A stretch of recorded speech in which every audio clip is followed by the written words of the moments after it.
Olá, meus irmãos e irmãs, a paz do Senhor. Eu sou o Leandro e eu gostaria de compartilhar da palavra de Deus com vocês. Hoje eu quero falar sobre de quando a gente deixa o nosso coração, endurecido diante de Deus, um coração frio, incrédulo, sem temor da palavra de Deus.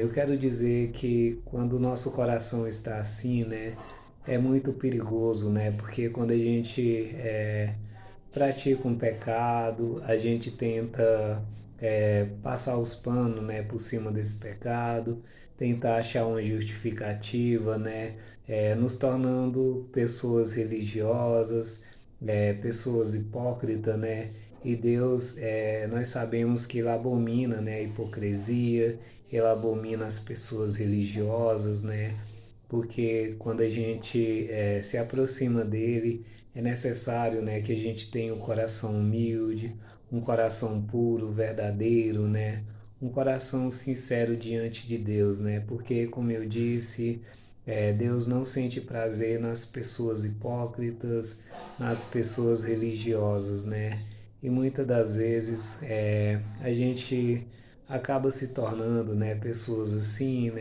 quando cometemos um pecado e tentamos remediar, achar uma justificativa para aquela prática, isso nos afasta de Deus, esfria a nossa fé, gera incredulidade em nossa vida, em nosso coração, e isso acaba gerando morte espiritual, em nós, e isso é muito preocupante, porque a gente, como eu disse, tem que ter um coração verdadeiro, um coração humilde, e sincero diante de Deus, para que Deus possa ter prazer em nós e nós ter prazer na palavra dele, porque quando a gente está com o coração frio, endurecido, a gente não sente alegria, não sente prazer nas coisas de Deus, na vida espiritual, A gente acaba distanciando de Deus e se achegando mais ao mundo,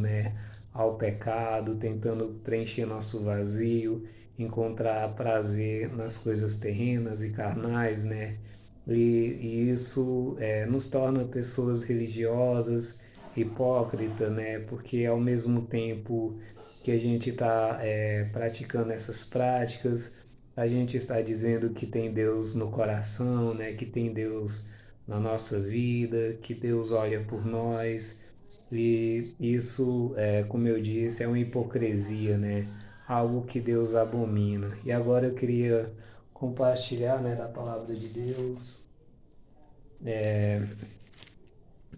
no livro de Êxodo, a partir do capítulo 10, do versículo 16, que diz assim: Então o Faraó se apressou a chamar a Moisés e Arão e disse: Pequei contra o Senhor vosso Deus e contra vós.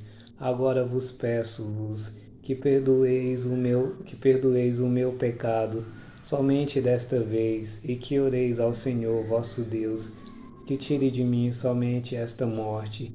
E saiu da presença de Faraó e orou ao Senhor.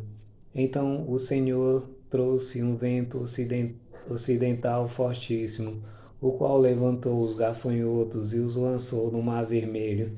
Nem ainda um gafanhoto ficou em todos os termos do Egito. E o Senhor, porém, endureceu o coração de Faraó e não deixou ir os filhos de Israel. Ou seja, um exemplo de tudo que eu falei, A gente vê na vida de Faraó, que Deus ele mandou muitas pragas, a fim de que Faraó libertasse, o povo de Israel, e ele acabava crendo, nos milagres, nos sinais que Deus fazia, mas depois de um tempo o coração dele esfriava e ele não deixava o povo de Israel ir, E aqui ele está aqui arrependido, reconhecendo o pecado dele, clamando para que Moisés, e Arão orasse pela falha dele, pela iniquidade dele, para que Deus pudesse ter misericórdia da vida dele, Mas como a gente viu no fim, o coração dele acabava se enfurecendo, se endurecendo, né? Para não crer mais em Deus. E assim acontece, né? Quando a gente também, né?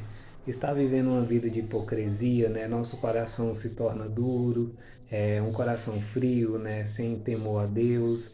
E a gente acaba virando como Faraó, né? Acaba acreditando na palavra de Deus por algum momento, se arrependendo até dos nossos pecados, mas com o passar do tempo, né, aquela fé se esfria, aquele fervor, aquele temor vai embora, né, e a gente volta às mesmas práticas, né, aos mesmos pecados, nos afastando de Deus, né. E isso é muito preocupante, né, porque a gente tem que perseverar, né, no caminho de Deus, tendo fé em Deus, colocando em prática, né, a palavra dele, para que a gente possa ter paz, ter alegria e ter esperança, né, na vida após a morte, né. E se você que está ouvindo essa mensagem, está assistindo esse vídeo, está afastado, né, do caminho de Deus, vivendo na prática do pecado, e reconhece no seu coração, né, que você precisa abandonar o pecado, se reconciliar com Deus e voltar ao caminho dele, ou que você precisa se converter, né, ao caminho dele. Eu quero te dizer, né, que essa é a oportunidade, né, de você fazer isso. Não desperdiçar essa chance que Deus está te dando, né? Porque o amanhã não nos pertence, né? O amanhã pode não existir para nós. Então que a gente possa agarrar cada chance que Deus nos dá, né? Para que a gente conserte a nossa vida, para que a gente tenha paz, tenha alegria e tenha certeza, né? E o sonho da salvação, da vida eterna, né? E que seja tudo para honra e glória do nome do Senhor Jesus. Amém.